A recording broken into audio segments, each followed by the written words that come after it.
بسم اللہ الرحمن الرحیم۔ آج ہم آپ کے سامنے سوا پارے کے حساب سے 5ویں تراویح کا خلاصہ پیش کر رہے ہیں۔ سورہ نساء کی آیت نمبر 148 میں یہ ہدایت دی گئی کہ مظلوم جس پر ظلم ہوا ہے ظالم کا ظلم بیان کر سکتا ہے۔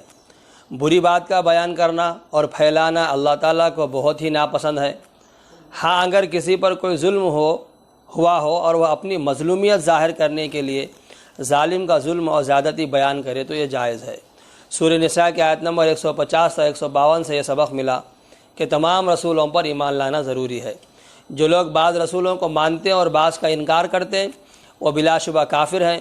مومن وہی ہے جو تمام رسولوں پر ایمان لائے اور ان کو اللہ کے سچے رسول مانے۔ سورہ نساء کی آیت نمبر 171 سے سبق ملا خدا ایک ہی ہے، وہ تنہا ہے۔ بعض عیسائیوں کا عقیدہ یہ ہے کہ خدا 3 ہے، یعنی ایک اللہ، دوسرے حضرت عیسیٰ علیہ السلام، تیسرے حضرت جبرائیل علیہ السلام یا حضرت مریم علیہ السلام۔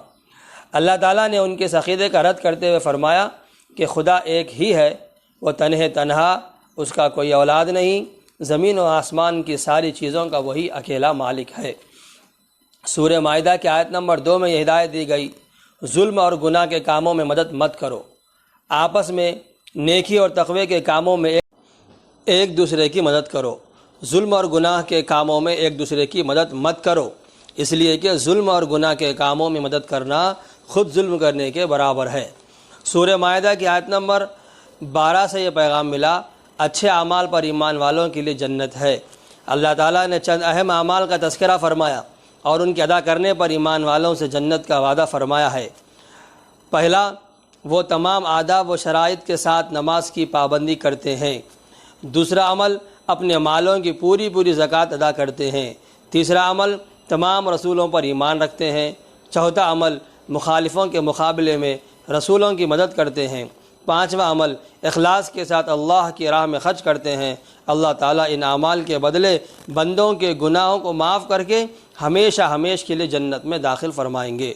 سورہ مائدہ کی آیت نمبر 12 سے یہ خوشخبری ملی قرض حسنہ دینے والوں کے گناہ معاف کر کے انہیں جنت میں داخل کیا جائے گا۔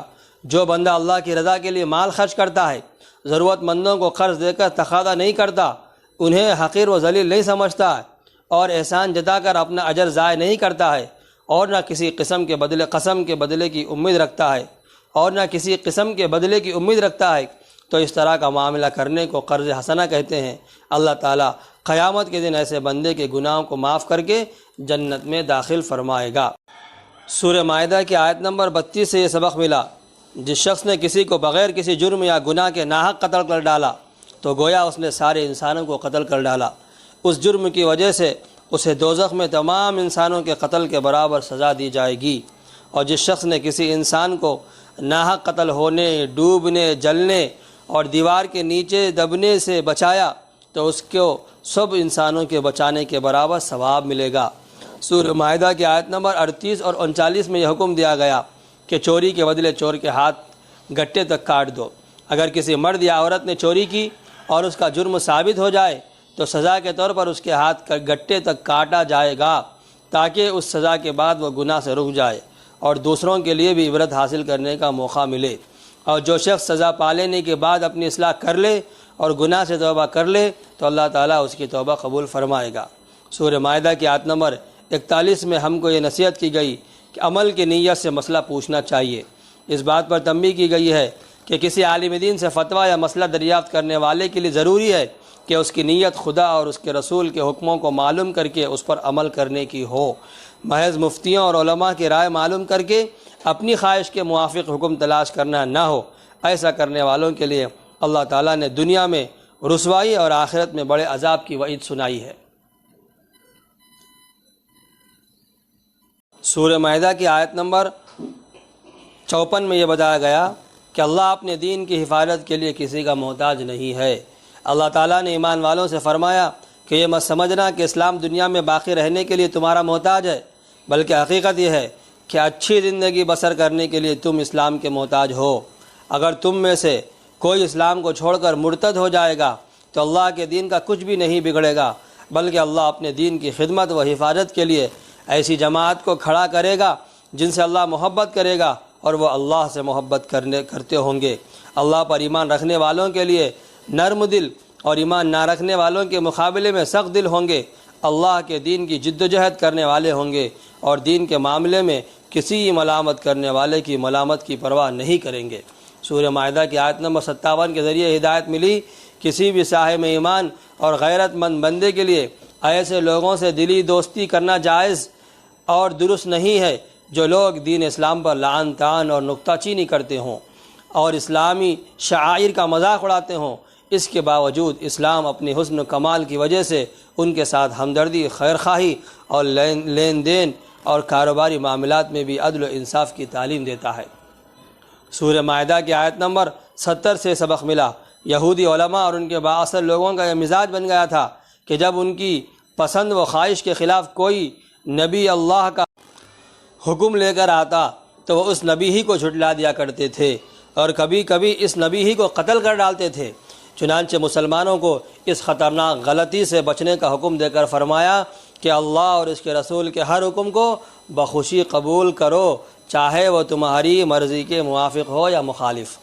جو لوگ اللہ کے حکم پر بخوشی عمل نہیں کرتے وہ قیامت کے دن اللہ کی پکڑ اور سخت عذاب سے بچ نہیں سکتے۔ اللہ تعالی ہمیں ہر حکم پر عمل کرنے کی توفیق عطا فرمائے۔ سورہ مائدہ کی آیت نمبر 79 سے ہم کو خبردار کیا گیا، جو مومن بندے شریعت کے احکام کی مکمل پابندی کرتے ہیں اور دوسروں کو بھی اسلامی تعلیمات پر عمل کرنے کی ترغیب دیتے ہیں اور برائی اور بدعملی کو دور کرنے کی کوشش کرتے ہیں، انہیں اللہ تعالیٰ کی رضا و خوشنودی حاصل ہوگی۔ اور جو لوگ اپنی شرعی ذمہ داری کو پورا نہیں کریں گے اور معاشرے میں پھیلی ہوئی برائیوں کو دور کرنے کی کوشش نہیں کریں گے، ان کی دنیا و آخرت میں سخت پکڑ ہوگی اور نافرمان قوموں کے ساتھ ان کا حشر ہوگا۔ اللہ تعالیٰ ہمیں نیکیوں کو پھیلانے اور برائیوں کو دور کرنے کی توفیق مرحمت فرمائے۔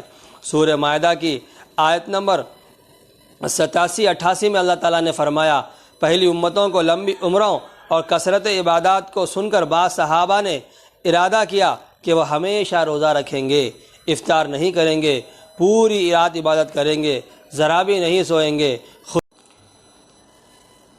خوشبو اور عورتوں کے قریب نہ جائیں گے اور نہ گوشت کھائیں گے اور نہ بستروں پر آرام کریں گے۔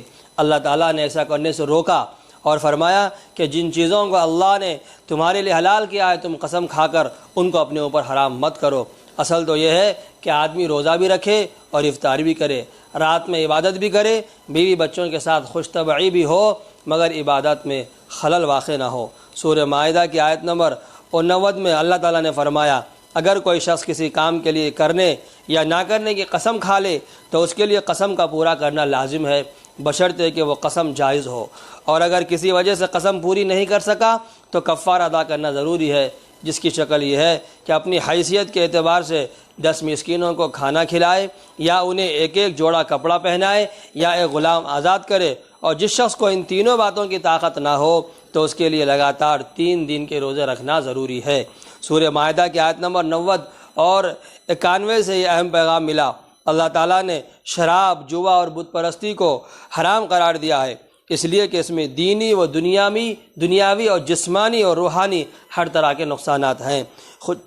جوا، شراب اور بت پرستی گندے اور شیطانی کام ہے۔ شیطان جوے اور شراب کے ذریعے جھگڑا و فساد پیدا کرتا ہے، دلوں میں دشمنی اور کینہ ڈالتا ہے، اور اللہ تعالیٰ کو یاد کرنے اور نماز جیسی اہم عبادت سے روک دیتا ہے، لہٰذا ان چیزوں سے بچنا چاہیے۔ یہ رہا 5ویں تراویح کا سوا پارے کے مناسبت سے خلاصہ۔